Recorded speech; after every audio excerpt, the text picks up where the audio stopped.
ಒಂದು ನನಗೆ ಇರ್ತಕ್ಕಂಥ ನೋವು ಪ್ರಮುಖವಾಗಿ ಈ ಒಂದು ಯುದ್ಧದ ಒಂದು ಹಿನ್ನೆಲೆಯಲ್ಲಿ ದೊಡ್ಡ ಮಟ್ಟದಲ್ಲಿ ಅನಾಹುತಗಳಾಗಿರ್ತಕ್ಕಂಥದ್ದು ಆಟೋ ಡ್ರೈವರ್ಗಳಿಗೆ ಅಂತಕ್ಕಂಥದ್ದನ್ನು ನಾನು ಗಮನಿಸ್ತಾ ಇದ್ದೇನೆ. ಆಟೋ ಡ್ರೈವರ್ಗಳಿಗೆ ಯಾತಕ್ಕೆ ಈ ಪರಿಸ್ಥಿತಿ? ಅವರ ಒಂದು ವಾಹನಗಳಿಗೆ ಯಾವೊಂದು ಗ್ಯಾಸ್ ಮುಖಾಂತರ ಪ್ರತಿನಿತ್ಯ ಅವರು ವಾಹನವನ್ನು ಓಡಿಸ್ತಾ ಇದ್ದರು. ಇವತ್ತು ಅಲ್ಲಿ ಕೊರತೆಯನ್ನು ನಾವು ಕಾಣ್ತಾ ಇದ್ದೇವೆ. ಕೆಲವು ಆಟೋ ಚಾಲಕರು ಟಿ ವಿಗಳಲ್ಲಿ ಹೇಳಿದ್ದನ್ನು ಗಮನಿಸಿದ್ದೇನೆ ನಾನು. ಸಿದ್ದರಾಮಯ್ಯನವರಿಗೆ ಮನವಿ ಮಾಡ್ತಾರೆ, ನೀವು ಇನ್ನೊಂದು ತಿಂಗಳು ಈ ಒಂದು ದೇಶದ ಏನು ವಿಶ್ವದಲ್ಲಿ ನಡೀತಾ ಇರತಕ್ಕಂಥ ಈ ಯುದ್ಧ ಏನಿದೆ ಅದು ನಿಲ್ಲುವವರೆಗೆ ಸರ್ಕಾರದಿಂದ ನಮಗೆ ಕನಿಷ್ಠ ಒಂದು ತಿಂಗಳಿಗೆ ನಮ್ಮ ಕುಟುಂಬಗಳ ಒಂದು ಬದುಕಿಗೆ 15,000 ರೂಪಾಯಿಗಳನ್ನು ಕೊಡೋದು ಸೂಕ್ತ ಅಂತೇಳಿ ಕೆಲವು ಆಟೋ ಡ್ರೈವರ್ಗಳು ಟಿ ವಿಗಳಲ್ಲಿ ಹೇಳೋದನ್ನು ನಾನು ಕೇಳಿದ್ದೇನೆ. ಒಂದು ನಿಮ್ಮ ಗಮನಕ್ಕೆ ತರ್ತಕ್ಕಂಥದ್ದು, ಈ ಒಂದು ನಗರಕ್ಕೆ ಹೆಚ್ಚಿನ ರೀತಿಯಲ್ಲಿ ಮೂಲಭೂತ ಸೌಕರ್ಯಗಳನ್ನು ತರ್ತಕ್ಕಂಥ ಕೆಲಸ ಮಾಡಿರ್ತಕ್ಕಂಥದ್ದು ಸಿದ್ದೇಶ್ವರ್ ಅವರು ಅಂತಕ್ಕಂಥದ್ದನ್ನು ಮರಿಬೇಡಿ. ಅವರು ಲೋಕಸಭೆಯ ಸದಸ್ಯರಾಗಿ ದಾವಣಗೆರೆ ನಗರದ ಹಲವಾರು ಅಭಿವೃದ್ಧಿಗೆ ದೊಡ್ಡ ಮಟ್ಟದಲ್ಲಿ ಕೆಲವು ಕೇಂದ್ರ ಸರ್ಕಾರದಿಂದ ಹಣವನ್ನು ತಂದಿದ್ದಾರೆ. ಒಂದು ನಿಮ್ಮ ಗಮನಕ್ಕೆ ತರ್ತೇನೆ, ದಾವಣಗೆರೆಯ ಸ್ಮಾರ್ಟ್ ಸಿಟಿ ಒಂದು ಯೋಜನೆಗೆ ಎಲ್ಲ ರಸ್ತೆಗಳ ಒಂದು ಅಗಲೀಕರಣ, ಎಲ್ಲ ರಸ್ತೆಗಳಲ್ಲಿ ಕಾಂಕ್ರೀಟ್ಗಳನ್ನು ನಿರ್ಮಾಣ ಮಾಡ್ತಕ್ಕಂಥದ್ದು. ಈ ಹಿನ್ನೆಲೆಯಲ್ಲಿ ಅವರು ಸುಮಾರು 1,000 ಕೋಟಿಗೂ ಹೆಚ್ಚಿನ ಹಣವನ್ನು ಈ ಒಂದು ನಗರದ ಅಭಿವೃದ್ಧಿಗೆ ಕೇಂದ್ರ ಸರ್ಕಾರದಿಂದ ಹಣವನ್ನು ತಂದಿರತಕ್ಕಂಥದ್ದು. ಹೊರತುಪಡಿಸಿ ಏನು ಹಿಂದೆ ಇದ್ದಂಥ ಶಾಸಕರಿಂದ ಅಭಿವೃದ್ಧಿ ಆಗಿರ್ತಕ್ಕಂಥದ್ದಲ್ಲ. ಇದನ್ನು ತಾವು ದಯವಿಟ್ಟು ಗಮನಕ್ಕೆ ತೆಗೆದುಕೋಬೇಕು ಅನ್ನೋದನ್ನು ಹೇಳ್ತೇನೆ.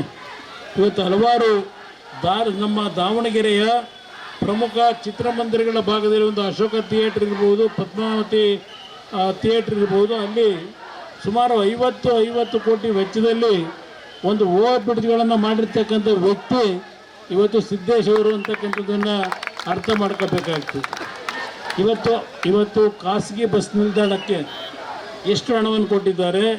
KSRTCಯ ಬಸ್ ನಿರ್ಮಾಣಕ್ಕೆ ಸುಮಾರು 110 ಕೋಟಿ ಹಣವನ್ನು ತಂದಂಥದ್ದಿರ್ಬೋದು. ಈಗ ಹೇಳ್ತಾ ಹೋದರೆ ಹಲವಾರು ವಿಷಯಗಳನ್ನು ಹೇಳ್ಬೋದು. ರೈಲ್ವೆಯ ಒಂದು ಕಾಮಗಾರಿ ಯೋಜನೆಗಳಿಗೆ ಯಾವ ರೀತಿಯಲ್ಲಿ ಇವತ್ತು ಕೇಂದ್ರ ಸರ್ಕಾರದ ಮನವೊಲಿಸಿ 1,000 ಕೋಟಿ ಹಣವನ್ನು ತಂದಿದ್ದಾರೆ. ಇವತ್ತು ಹರಿಹರ ಮತ್ತು ನಮ್ಮ ದಾವಣಗೆರೆ ಮಧ್ಯದಲ್ಲಿ 1,200 ಕೋಟಿ ವೆಚ್ಚದಲ್ಲಿ ರೈಲ್ವೆಯ ಒಂದು ಕಾರ್ಯಕ್ರಮವನ್ನು ತಂದಿರ್ತಕ್ಕಂಥದ್ದು. ಇದೆಲ್ಲವನ್ನು ತಾವು ಗಮನಿಸಬೇಕು ಅಂತಕ್ಕಂಥದ್ದನ್ನು ಈ ಸಂದರ್ಭದಲ್ಲಿ ಹೇಳ್ತೇನೆ. ಇವತ್ತು ಒಂದು ನಿಮ್ಮಲ್ಲಿ ನಾನು ಮನವಿ ಮಾಡ್ತಕ್ಕಂಥದ್ದು, ಯಾವ ಒಂದು ವರ್ಗವನ್ನು ನಾವೇ ಕಾಪಾಡ್ತೀವಿ ಅಂತ ಹೇಳ್ತಾರೆ, ಹಲವಾರು ಬಾರಿ ಆ ವರ್ಗಕ್ಕೆ ರಕ್ಷಣೆಯನ್ನು ಕೊಟ್ಟಿರ್ತಕ್ಕಂಥದ್ದು ಸನ್ಮಾನ್ಯ ದೇವೇಗೌಡರು ಅಂತಕ್ಕಂಥದ್ದನ್ನು ಮರಿಬೇಡಿ. ಇವತ್ತು 4% ರಿಸರ್ವೇಷನನ್ನು ದೇವೇಗೌಡರು ಮುಸಲ್ಮಾನ್ ಬಂಧುಗಳಿಗೆ ಕೊಟ್ಟರು. ಆ ಮುಸಲ್ಮಾನ್ ಬಂಧುಗಳಿಗೆ ಕೊಟ್ಟಂಥ 4% ಏನು ಒಂದು ಮೀಸಲಾತಿಯನ್ನು ತೆಗೆದುಹಾಕಿರ್ತಕ್ಕಂಥದ್ದೇ ಇದೆ. ಸಿದ್ದರಾಮಯ್ಯನವರು ಮುಖ್ಯಮಂತ್ರಿಗಳಾಗಿ 3 ವರ್ಷ ಆಗಿದೆ.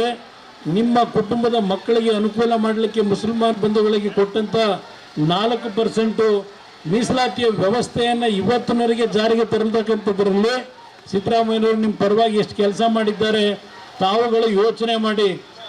ಪರಿಸ್ಥಿತಿ ಏನಿದೆ ಅಂತ ಹೇಳಿ ಹಿಜಾಬ್ ವಿಷಯ ಬಂದಾಗ ಕುಮಾರಸ್ವಾಮಿ ಒಬ್ಬ ಧ್ವನಿ ಎತ್ತಿದ್ದು, ಇನ್ಯಾರೂ ಎತ್ತಲಿಲ್ಲ. ಯಾವೊಂದು ನಿಮ್ಮ ಇನ್ನೊಂದು ಇದೆಯಲ್ಲ, ನಮ್ಮ ಇದರಲ್ಲಿ ಹಾವೇರಿನಲ್ಲಿ ಒಬ್ಬ ರೈತ, ಹಾವೇರಿ ಅಲ್ಲ ಧಾರವಾಡ, ಕಲ್ಲಂಗಡಿಯನ್ನು ಮಾರ್ತಾ ಇದ್ದಂಥ ಒಬ್ಬ ಮುಸಲ್ಮಾನ್ ಬಂಧುಗಳ ಮೇಲೆ ಯಾವ ಒಂದು ಹಲ್ಲೆ ಮಾಡಿದಾಗ ಆ ಸಂದರ್ಭದಲ್ಲಿ ಧ್ವನಿ ಎತ್ತಕ್ಕಂಥ ಕೆಲಸ ಮಾಡಿದ್ದು ನಾನು ಅಂತಕ್ಕಂಥದ್ದನ್ನು ನಾನು ಹೆಮ್ಮೆಯಿಂದ ಹೇಳ್ಕೊಳ್ಳಿಕ್ಕೆ ಬಯಸ್ತೇನೆ. ನನಗೆ ಜಾತಿ ಇಲ್ಲ, ನನಗೆಲ್ಲ ನನ್ನವರು ಅಂತಕ್ಕಂಥ ಭಾವನೆಯಿಂದ ಕೆಲಸ ಮಾಡಿರೋವನು. ಆಕಸ್ಮಿಕವಾಗಿ ರಾಜಕಾರಣಕ್ಕೆ ಬಂದವನು. ಈಗೆಲ್ಲ ಇಲ್ಲೆಲ್ಲ ಹೇಳ್ತಾ ಇದ್ದೀವಿ, ನಾನು ಮುಖ್ಯಮಂತ್ರಿ ಇದ್ದಾಗ ನಿಮಗೆ 1 ರೂಪಾಯಿಗೆ ಜಾಗವನ್ನು 25,000 ಅಡಿ ಜಾಗವನ್ನು ಕೊಟ್ಟಂಥದ್ದನ್ನು ಇಲ್ಲಿ ಯಾರೋ ನೆನೆಸ್ಕೊಂಡು ಹೇಳ್ತಾ ಇದ್ದರು. ನಾನು ಈ ಸಂದರ್ಭದಲ್ಲಿ ಜಾತಿಯ ಹೆಸರಿನ ಮೇಲೆ ಮತ ಕೊಡಿ ಅಂತ ಹೇಳಲ್ಲ. ಯಾರು ಮುಂದಿನ ದಿನಗಳಲ್ಲಿ ಈ ರಾಜ್ಯದಲ್ಲಿ ನಿಮ್ಮ ಒಂದು ತೆರಿಗೆ ಹಣವನ್ನು, ಅದು ದೇವರಿಗೆ ಸಮಾನವಾದಂಥ ಹಣ ಅಂತಕ್ಕಂಥ ಭಾವನೆಯಿಂದ ನಿಮ್ಮ ಬದುಕಿಗೆ ಒಂದು ಶಾಶ್ವತವಾದಂಥ ರೀತಿಯ ಕಾರ್ಯಕ್ರಮವನ್ನು ಕೊಡ್ತಾರೆ. ಅಂಥ ವ್ಯಕ್ತಿಯನ್ನು ನೀವು ಆಯ್ಕೆ ಮಾಡ್ಕೊಳ್ಳದೇ ಇದ್ದರೆ ಮುಂದಿನ ದಿನಗಳು ಭಾಳ ಕೆಟ್ಟ ಪರಿಸ್ಥಿತಿ ಇದೆ. ಇವತ್ತು ಈ ಸರ್ಕಾರದಲ್ಲಿ ಲೂಟಿ ಹೊಡೆಯತಕ್ಕಂಥದ್ದನ್ನು ನಾವು ಚರ್ಚೆ ಮಾಡೋಕ್ಕೆ ಹೋದರೆ ಪುಟಗಟ್ಟಲೆ ಹೇಳ್ಬೋದು, ದಿನಗಟ್ಟಲೆ ಹೇಳ್ಬೋದು. ಈ ಸರ್ಕಾರದಲ್ಲಿ ನಡೀತಾ ಇರ್ತಕ್ಕಂಥ ಯಾವೊಂದು ನಿಮ್ಮ ತೆರಿಗೆಯ ಹಣವನ್ನು ಲೂಟಿ ಮಾಡ್ತಾ ಇದ್ದಾರೆ. ನಾನು ಯಾವುದ್ರ ಬಗ್ಗೆ ಈಗ ಚರ್ಚೆ ಮಾಡಲಿಕ್ಕೆ ಹೋಗೋದಿಲ್ಲ. ನಿಮ್ಮಲ್ಲಿ ಕೈ ಜೋಡಿಸಿ ಮನವಿ ಮಾಡ್ತೇನೆ, ಯಾವುದೇ ಜಾತಿಯ ವ್ಯಾಮೋಹಕ್ಕೆ ಒಳಗಾಗದೆ ಇವತ್ತು ಒಬ್ಬ ಬಡ ಕುಟುಂಬದಲ್ಲಿ ಜನಿಸಿರ್ತಕ್ಕಂಥ ಒಬ್ಬ ಹಿಂದುಳಿದ ವರ್ಗಕ್ಕೆ ಸೇರಿರ್ತಕ್ಕಂಥ ಶ್ರೀನಿವಾಸ್ ಅವರಿಗೆ ತಾವು ಆಶೀರ್ವಾದ ಮಾಡೋದ್ರಿಂದ ಇವತ್ತು ಒಂದು ಸಂದೇಶ ರಾಜ್ಯಕ್ಕೆ ಕೊಡಲಿಕ್ಕೆ ಏನು ಸಾಧ್ಯ ಇದೆ.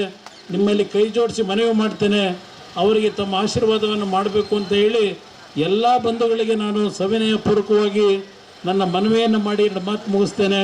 ಜೈ ಹಿಂದ್, ಜೈ ಕರ್ನಾಟಕ ಮಾತು.